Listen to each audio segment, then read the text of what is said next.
Hi guys, and welcome back to World of Tanks, and today we're going to be looking at the Lowe, the tier 8 German heavy tank. Now I do realise this is the Lowe Black Edition, but apart from slight difference to concealment rating and the XP bonus, they are exactly the same.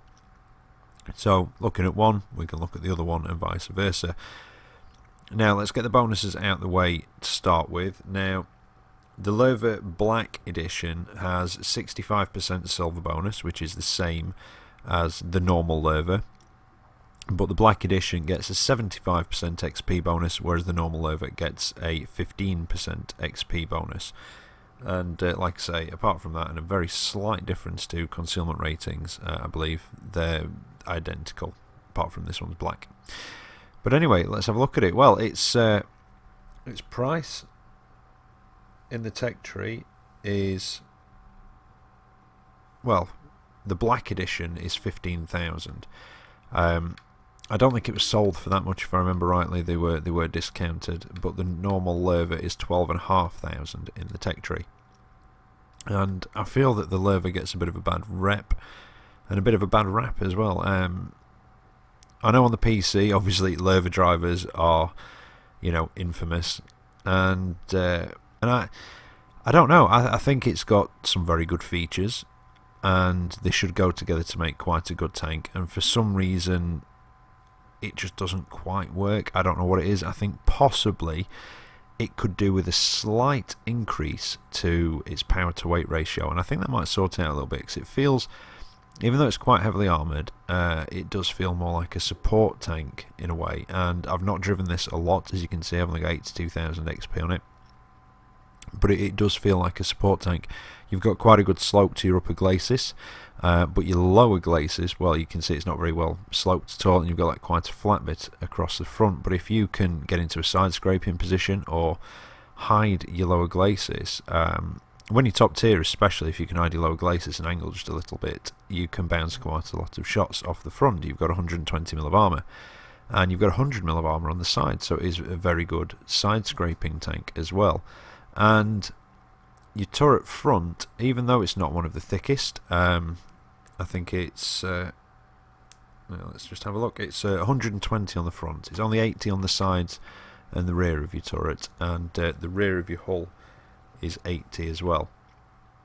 But it's got some very good sloping to the turret cheeks. It's got a very it's a very good gun mantle with a lot of sloping on it as well, very thick gun plate, and like I say, it's, you can see the turret cheeks there are very well sloped, so it can bounce quite a few shots off that. But when you're not top tier, especially in tier 10, because this does see up to tier 10, no preferential matchmaking, you do have to stay back, you have to stay in the supporting role, but you have got 8 degrees of gun depression, or minus 8 degrees should I say, so that's a very good thing about it as well.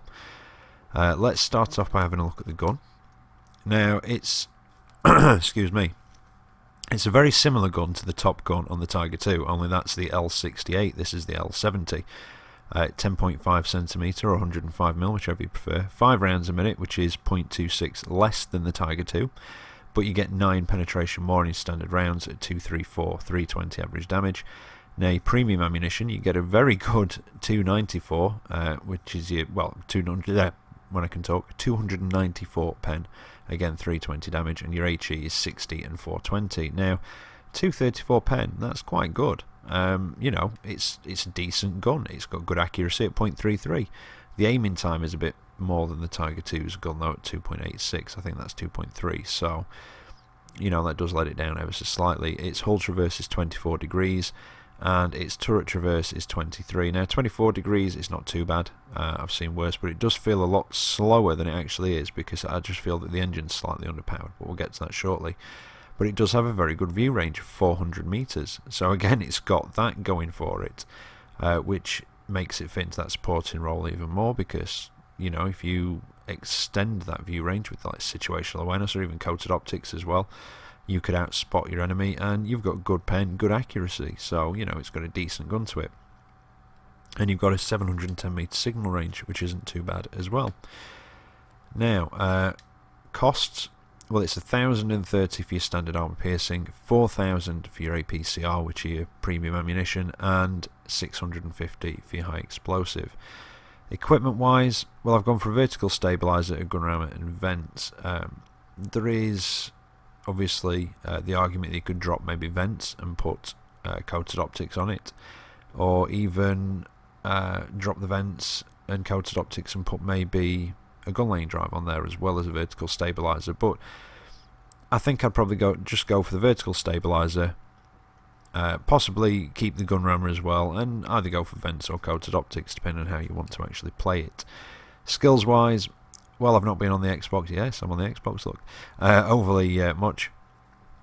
I've got Sixth Sense on there, I've got repairs on there. I'm going to go for track mechanic as well. I think I'm going to go for situational awareness to increase that already very good view range. And yeah, I'm not sure, just really typical heavy tank skills, really. Obviously Sixth Sense, track mechanic, repairs, probably Brothers in Arms I think would be a decent one, just to try and increase, you know, your reload time and everything else. Like I say, situational awareness, because I think with a 400 meter view range that'd be very good for outspotting your enemy.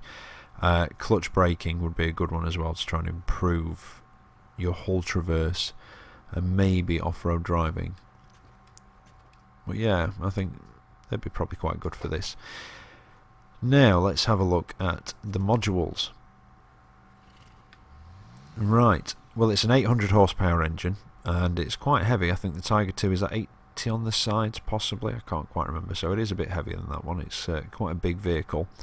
So you've got a power to weight ratio of 8.9. Now a stock Tiger 2 has a 650 horsepower engine, has a power to weight ratio of about 9.6, 9.8, something like that. I'm not sure what it is for the upgrade because I've not got one, but that'll give you an idea of just quite how sluggish this feels.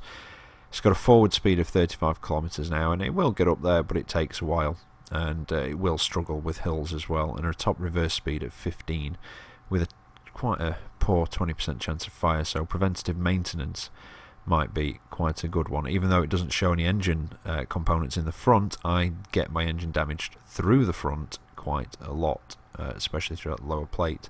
But it is a big old engine right at the back of the tank. Now the gun, well, we've already covered the accuracy and everything else, but the elevation is, unless this is a mistake, I really don't know, but it's 38 degrees of gun elevation, so it doesn't matter where anything is above you. You could be at the bottom of a cliff almost and shoot up and hit something right above you. That is very, very good gun elevation, and quite good gun depression as well at -8 degrees. That's quite a nice change. But then again, if you look, the gun is quite high up off the hull. It's sort of fairly high up on the turret. Tracks are a big old solid block. Terrain resistances aren't brilliant, to be honest, at 1.14, 1.43 and 2.29, so try and avoid the soft ground as much as you can. Very big old turret. Radio is just down in the front left side of the hull as you're looking at it, or the right hand side of the hull itself. And ammunition blocks, 2 big ammunition blocks in the sloped sides. Now, I said that the sides were 100mm. That is the case, and it's basically those sloped bits underneath there, in between there and the tracks, is thinner, but we'll cover that in a minute. So you've got your 2 big ammunition blocks either side, just under the turret, and one in the rear right hand side of the turret itself. And crewmen, excuse me, we've got the commander up in the turret. Excuse me. The commander up in the turret there, under his commander's cupola, that's better. The gunner and the loader sat next to him, and then down in the front you've got the radio operator and the driver. I would assume that the driver's on the right as we're looking at it, and the radio operator's on the left. Now, armour wise, well, 110 on the front, 100 on the sides, 80 on the rear, and the turret's 120 on the front, 100 on the sides, 80 on the rear, and the turret is 120, 80, 80. So we'll have a look at the actual figures though. Well, 31 to 50, those are big old tracks, so that's quite a decent amount of spaced armour there, because don't forget your tracks do act as spaced armour, and it's also the top of the engine deck and what there is of the sort of front deck in front of the turret itself. 51 to 70 is the top of the commander's hatch, and I think there is another hatch just there where that other patch of it is, and small amounts just around the gun mantle itself, as you can see. 71 to 90, well, that's the front end of the gun mantle.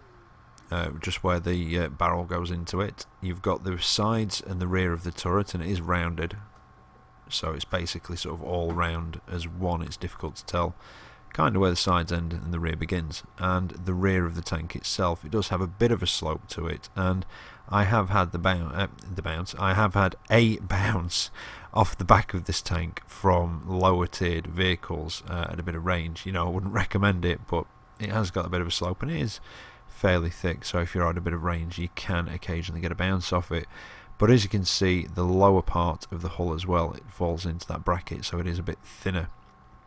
So if you have got one of these from the side and you've bounced off the sort of sloped bit, the upper part of the hull, because that one is a bit thicker, try going for that gap in between the tracks and the upper part of the hull. 91 to 120, well, the sides of the hull are 100, which fall into that category there. There's also that patch on the back of the turret itself, and the front of the turret is supposed to be 120, so I would imagine that that's all that coloured bit there, along with the front of the hull. Now, the upper glacis I'm assuming is 120. I don't know about the lower glacis, but it does fall between 91 and 120. It could be just a solid 120 all over. But I would say that you do need to try and hide your lower glacis as much as possible, get hull down, but it is a very, very good side scraper. And like I say, with the angling on the front of the turret and the very good gun mantle with the good sloping to it and the curves, you can bounce quite a few shots off the front of your turret, especially when you're top tier. When you're not top tier, you do want to play it more cautiously, stay at medium to long range and play that supporting role a bit more. But I think that about covers it. Concealment is bad. Yeah, it is big. It's 0.09 stationary and 0.05 on the move, so yeah, that is quite poor. You're not going to be sneaking up on anything in this, and I think that does about cover it now. Oh no, sorry, I forgot the rest of the gun mantle. I do apologise. 121 to 160 is the rest of the gun mantle, and then 191 to 230 is that circle just where the barrel goes into the gun mantle at the base there. Now, I think that about covers it, so we'll get into the replays and see how it actually handles. So here we are for the first of the replays. Mountain Pass Summer. It's a tier 8 match and standard battle. And a couple of things first. One, a huge apology to any of my German subscribers. I do apologise that I could not get the umlaut over the O in Lowe at the beginning of the video on the title. I realised after I'd recorded the commentary for the garage part, otherwise I would have apologised there. So I do apologise for that. I did manage to get it in the thumbnail, but I could not for the life of me figure out how to get it on the actual title, and spent about an hour googling it, trying all sorts, trying to get it on there, and just couldn't do it for some reason. So I apologise, and next time I show the Lowe, it will be there. And the other thing is, I'm not overly good in the Lowe as yet. It's got some good features. It really has. The gun is good. It's got good penetration, good accuracy. The rate of fire is not even that bad. Really, it's 0.26 rounds a minute less than a fully upgraded Tiger 2. The damage is quite good. It's decent enough. And the armour, the side armour's good. The turret armour's good. There's a lot. It's got good view range. There are a lot of good features about the Lowe, and I'm not quite sure what it is, but there's something that just feels like it's missing almost, and I don't know what that is. And like I say, I just feel possibly that it could do with an increase to its engine size to give it a better power to weight ratio. Not too much. Maybe just a bit less than a fully upgraded Tiger 2, something like that. Maybe, I don't know, power to weight ratio, maybe 10 or 11, something. Just something a bit more, because while you can afford to be fairly aggressive in a tier 8 match when you're top tier, especially if you can hide your lower glacis like I'm trying to do here, using the fact that I'm higher up than this Centennial. And don't forget, I've got minus 8 degrees of gun depression, which is quite good. It allows me to pull back and still shoot down at him and try and hide that lower glacis and accentuate the angling on my upper. And if I keep my turret pointed towards him, the gun mantle and the very angled turret cheeks should bounce shots as well, because the gun mantle is almost a cone shape. And that's something else with this that I can only give you sort of some basic advice on using it at the minute. I will be in it more and be able, try and show it more and give you more advice as the weeks go on. But I do feel that when you're side scraping, you want to try and keep your turret pointing towards the enemy. When you pull back, don't sort of pull back and then turn your turret towards them, because with the sides of the turret only being the sides of the turret only being 80mm, they can get penned fairly easily. So do try and keep your turret pointed more towards, straight towards, whoever you're shooting at, that sort of thing. If it's a bit like in the Mutant 6, if you turn your turret a little bit, they'll hit the side of your turret and normally pen. Now, if you're coming up against one of these, you've got the flat strip across the front of the hull, just where the upper and lower glacis meet. Now that bit, although it probably is, we can only estimate it might still be 120, it's flat, so there's no angle into it, so it will just be 120, but it's a fairly small target. Otherwise, just the lower glacis, I would say you'd be able to put it through there fairly easily.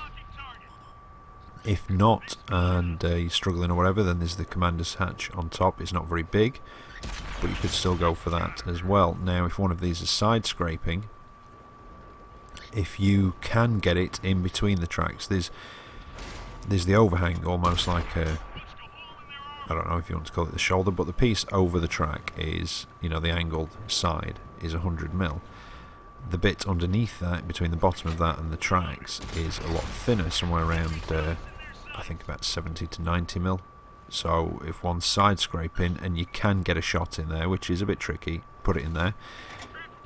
If not, try and go for the turret cheeks if they're not facing the turret straight at you. And you see just behind the turret where the engine deck is, it's slightly raised. Now when one of these is side scraping, if you're close enough, or you've got good enough accuracy, you can actually put shots into that raised part behind the turret when the side scraping out, when they pull backwards, shoot at you. So that's a place to keep in mind as well.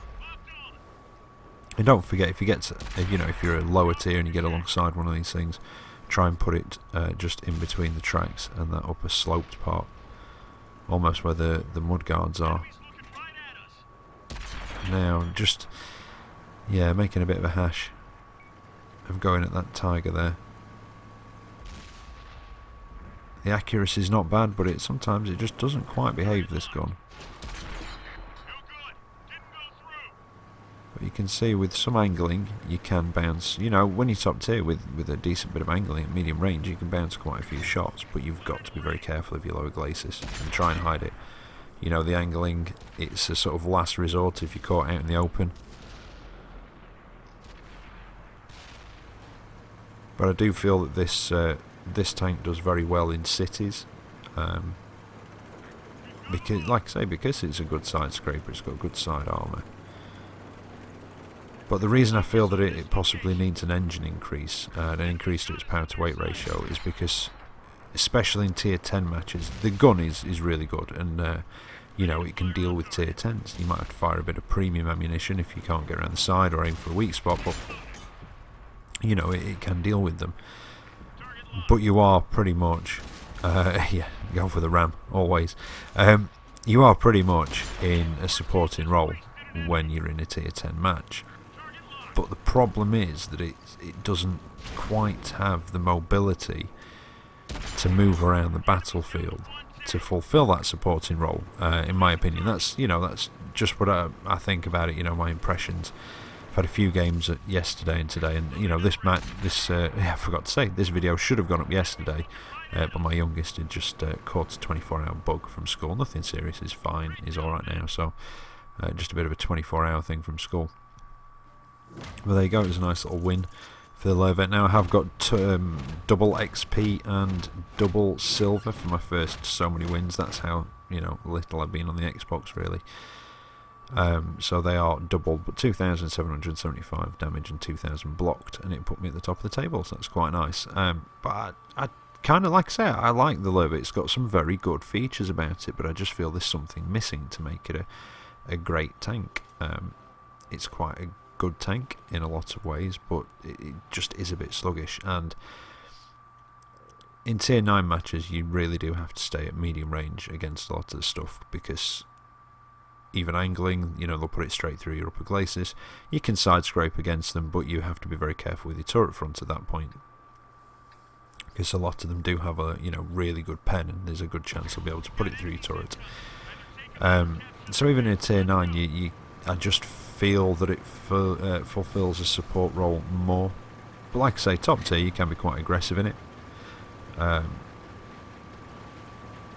But yeah, I think if it did have that engine increase, it would be able to get around the battlefield. Just that, not, you know, I'm not expecting it to be ridiculously increased, nothing like a VK4502A.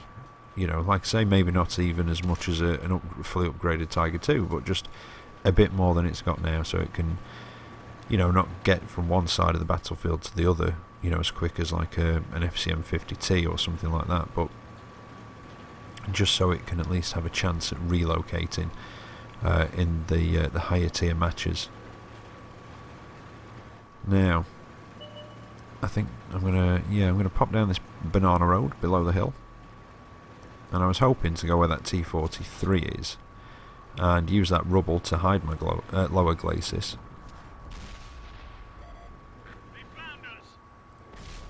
And I think the reason I chose both of these replays, even though they're both tier 8s, I mean, I'll be honest, I've sucked in tier 9 and 10 matches in this thing.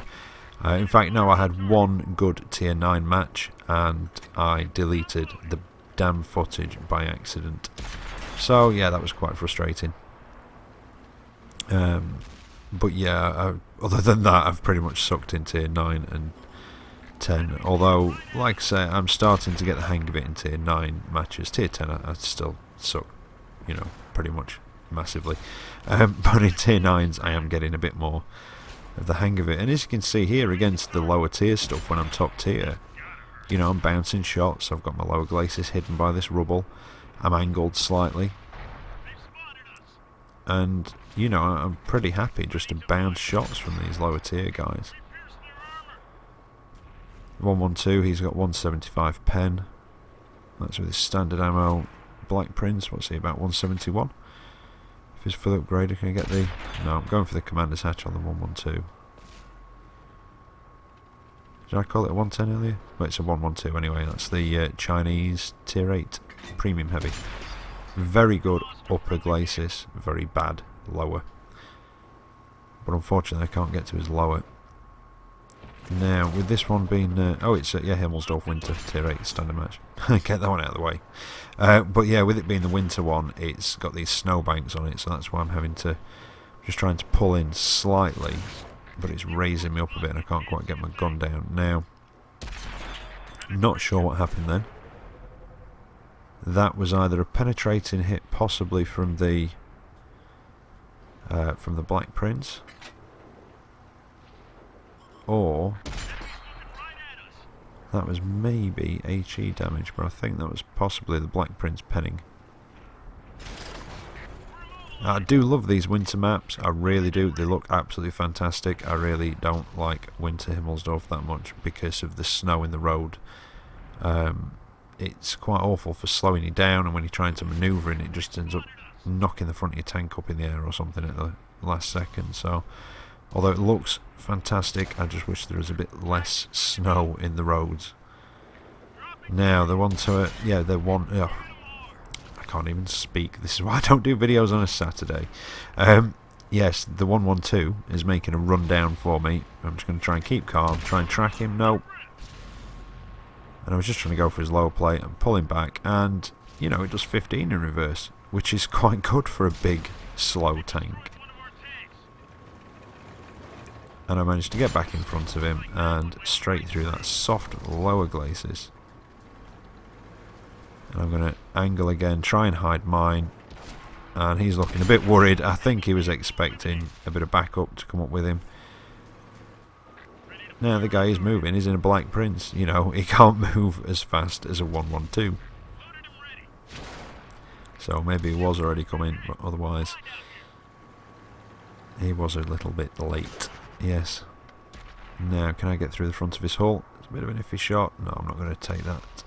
Try and get it through roughly where the turret ring is. Now, It is very tough on the front of a Black Prince. There's a couple of places just there. If you've got enough penetration, it's flat enough, you can get through like that. And that's with standard ammunition as well. You've just got to know roughly where to aim, and it's just under the left of the gun mantle. But sometimes you just miss, especially when they're wiggling about. So when you're in a Black Prince, wiggle about. Now, can I get him? Not quite. And I have switched to an APCR to try and just get through there, get rid of him, and then I can try and see if I can do anything about any of these other tanks that are left, because we're starting to... Well, we're only one tank down, but that could start to increase, and I don't know why I didn't think of this earlier, so I just swapped to an HE shell, because it's only going to take a little bit of splash damage to finish him off. And I really should have done that instead of wasting an APCR. And that was my own fault for just not thinking. And yeah, it happens. But you can see that ridged bit behind the turret there where the engine deck is, and like I've said before, if you're close enough, you've got good enough accuracy, and one of these is side scraping, try and put it into there. It's very thin armour, that strip there. Now, can I get that Tiger? No, it's pulled back in the Tiger 2. And the gun elevation on this, it is fantastic. Plus 38 degrees, you really can almost, like I say, sit at the bottom of a cliff and shoot up at stuff above you. Now, it's 11:11. Can I try and get up here to back up this SU-122-44? And this is where you'll see the Lowe struggle. Any kind of hill, and it does really slow down and struggle up those hills. Nope, he's done for. Now, there's I think it's a T-29 and an IS-2, yep. Oh, and it's the Russian IS-2, but I managed to get one through the front of him. I don't quite know how, that must have hit a bit funny. And there's that engine damage. I think I mentioned that in the garage. If I didn't, I get the engine damage through the front of this a lot, even though there are no components showing there.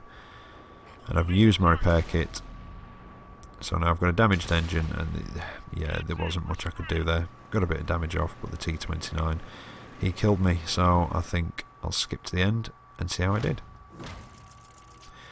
Well, that was 100,000. It was a loss, unfortunately, but it's still 100,000 silver, 3,793 XP, with a high caliber, second class mastery, and 3,252 damage done, and just over 4,000 blocked. In fact, 33 hits received, 26 were non-penetration, so you can see it is quite well armoured. And there you go, that's the Lowe, a bit of a mixed bag. It's up to you really whether you think it's worth it. I think it just needs a bit of a buff to the speed, but there you go. I hope you've enjoyed it, and I hope it's informed you. So as always, take care out there, and I'll catch you next time. See you later.